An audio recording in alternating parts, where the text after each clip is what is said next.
ketika baginda Rasulullah SAW melihat jasad Sayyidina Hamzah terbelah, kemudian Nabi melihat juga hidungnya dipotong, falhasil ini badannya banyak dilukai oleh kaum musyrikin Quraisy. Kata baginda Rasulullah, saya akan balas orang berbuat ini dengan 70 orang daripada mereka.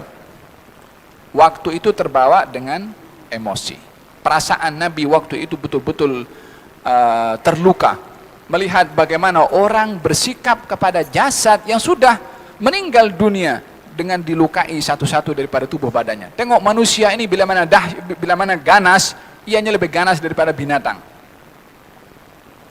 Faham dong? Maka baginda Rasulullah ketika berkata demikian, turun firman Allah Subhanahu wa taala. Subhanallah, ini Al-Quran mendidik, membimbing emosi, perasaan, hati, fikiran.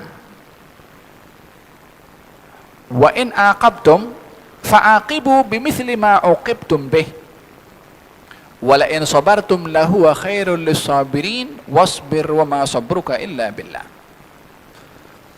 Kalau kamu ingin tuntut balas, balaslah sesuai perbuatan mereka. Qisas, apa yang mereka buat itu pun yang harus dibalas.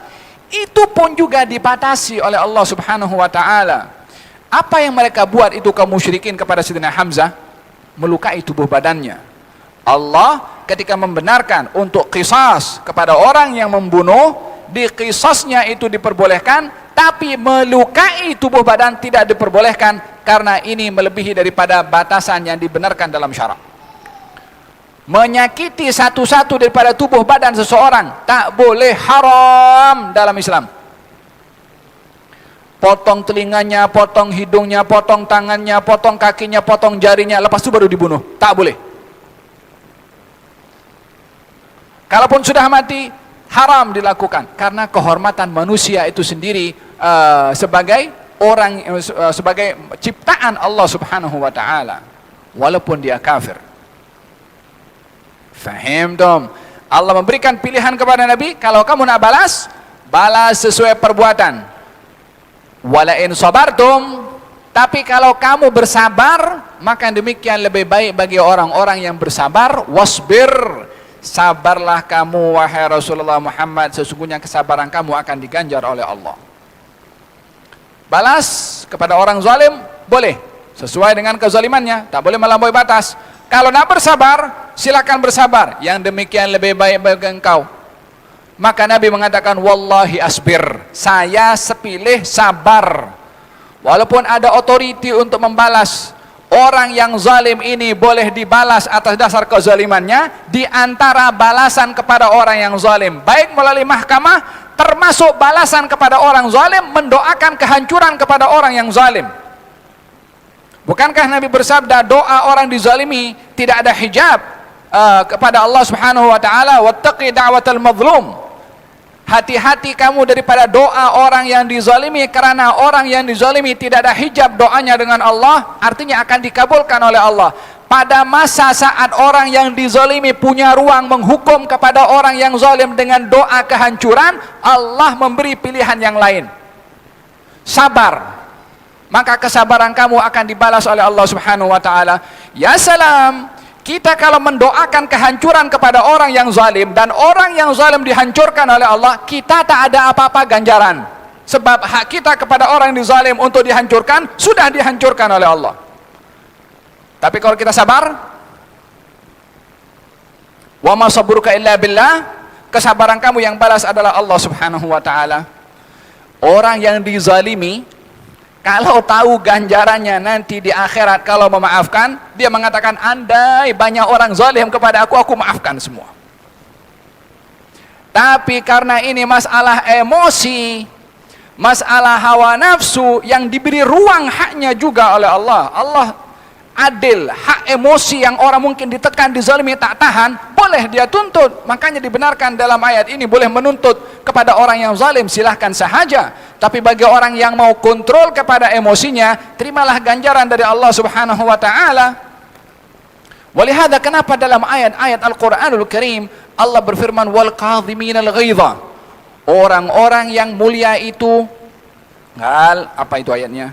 Wasari'u ila maghfiratin min rabbikum wa jannatin arduha as-samawati wal ard uiddat lil muttaqin. Bersegeralah kamu untuk mendapatkan pengampunan dari Allah dan syurga seluas langit dan juga bumi untuk orang yang bertakwa. Siapa orang bertakwa? Alladzina yunfiquna fis sarra'i wad dharra. Pertama, orang yang berinfak dalam keadaan senang dan dalam keadaan susah, berinfak. Kemudian wal kadhiminal ghaidha, orang yang tahan marah. Orang yang tahan marah ini berbeda dengan orang yang tak punya sifat marah. Orang tak punya sifat marah tak sempurna orang itu. Bagaimana dia akan dapat fadilah tahan marah kalau tak punya marah? Marah itu sifat yang wajar ada kepada seseorang. Kata pepatah mengatakan, man istughdiba falam yaghdab fahuwa himar. Orang yang dibikin marah tapi tak marah maka dia umpama keledai. Allah berfirman, wal kadhiminal ghaidha, orang yang tahan marah, marahnya ada bukan tak ada, tapi ditahan, dikontrol marahnya. Wal kadhiminal ghaidha, dan orang yang tahan marah. Sifat yang kedua, orang tahan marah belum tentu memaafkan, dia geram saja. Adakah cukup orang itu dipuji oleh Allah punya sifat tahan marah? Wal afina 'anin nas, tak cukup tahan marah, dia maafkan kepada orang yang dia marah. Oh, ini gentleman, memang very good. Tapi punya susah. Ini bidha'ah, project Allah buka, tender Allah buka. Mau pengampunan Allah, mau syurga seluas langit dan bumi untuk orang bertakwa, ambil kriteria ini. Tidak ada kata tidak mampu, kecuali orang yang mau mengharamkan dirinya atau meyakinkan dirinya tak mampu, ya tidak akan mampu. Innallaha la yughayyiru ma biqaumin hatta yughayyiru ma bi anfusihim. Allah tak akan mengubah nasib seseorang kecuali orang itu mau mengubah nasibnya. Jangan pula mengatakan kita manusia, kita bukan nabi, kita bukan rasul. Ayat itu diturunkan untuk manusia atau untuk nabi dan rasul saja? Kalau semua ayat-ayat itu untuk nabi dan rasul, buat apa diturunkan kepada manusia semua? Wal kadhiminal ghaidha, orang yang tahan marah, sifat yang kedua. Yang ketiga, wal afina 'anin nas, memaafkan kepada orang yang dia marah, orang yang zalim atau orang yang tidak zalim. Dan kata baginda Rasulullah, kenapa kamu tidak boleh menjadi seorang yang bernama sayadkhul alaikum rajulun min ahlil jannah, akan masuk kepada kamu sebentar lagi seorang penghuni surga. Dalam riwayat yang lain namanya Abu Dhamdham. Apa amalnya Abu Dhamdham ini sampai Nabi bagi tahu dia masuk penghuni surga sementara masih berada di dunia? Maka salah sahabat Nabi bertanya kepada, ingin tahu apa amal yang dibuat oleh orang ini. Malam pergi rumahnya tengok apa dibuat. Mungkin kot ada ibadah-ibadah rahasia yang dilakukan. Tak ada, biasa saja. Hari pertama, hari kedua, hari ketiga biasa saja. Hari ketiga ditanya, apa amal kamu buat sehingga Nabi bagi tahu kamu penghuni surga? Katanya, apa yang kamu nampak kepada saya dalam beberapa hari ini, itulah amal saya. Hanya kebiasaan saya sebelum tidur, saya berdoa kepada Allah. Ya Allah, saya maafkan kepada orang yang zalim kepada saya, yang maki saya, yang mengumpat saya, yang cakap pasal saya, yang buat. Walhasil, apa saja kezaliman yang dilakukan oleh orang, dimaafkan. Atasaddaqu bi'irdi, saya bersedekah dengan kehormatan saya yang dinodai oleh orang lain. Tak mau dendam dengan orang, tak mau untuk membawa kebencian, hasad dengki kepada orang. Kata sahabat itu, ini yang menyebabkan kamu ini termasuk orang mendapat berita gembira masuk syurga. Yauma la yanfa'u malun wala banun illa man atallaha biqalbin salim. Di hari tiada akan mendatangkan manfaat, la harta, la anak, kecuali satu saja, orang yang datang kepada Allah dengan hati yang selamat, bersih, suci daripada dendam, daripada maki, daripada buruk sangka, daripada ujub, daripada kibir, daripada perasaan sombong dan lain sebagainya. Ini adalah hati yang umpama mutiara. Faham dong? Qad aflaha man zakkaha wa qad khaba man dassaha. Akan bertuah orang yang mensucikan hati dan juga jiwanya, akan rugi orang yang mengotori hati dan juga jiwanya. Berapa sifat? 3. Wal afina 'anil nas, memaafkan kepada orang. Yang keempat, wallahu yuhibbul muhsinin. Allah suka kepada orang yang berbuat ihsan. Ayat itu berbicara tentang orang yang tahan marah, maaf kepada orang yang dimarah, dan berbuat ihsan kepada orang yang dimarah. Tak cukup dimaafkan, ya salam, kita berinteraksi dengan Tuhan.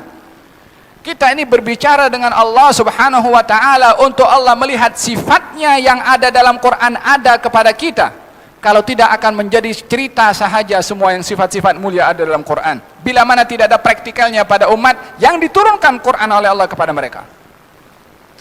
Kalau begitu Quran ini akan menjadi kitab bacaan saja. Sedap didengar. Mungkin sedikit banyak yang terkesan dengan Quran akan menangis. Tapi praktikalnya kita tak ada. Karena sahabat dahulu di zaman Rasulullah, Quran yamshi alal ard. yakni Quran yang berjalan di atas muka bumi ini. Dinampak itu sifat-sifat Quran pada perbuatan mereka. Faham tom?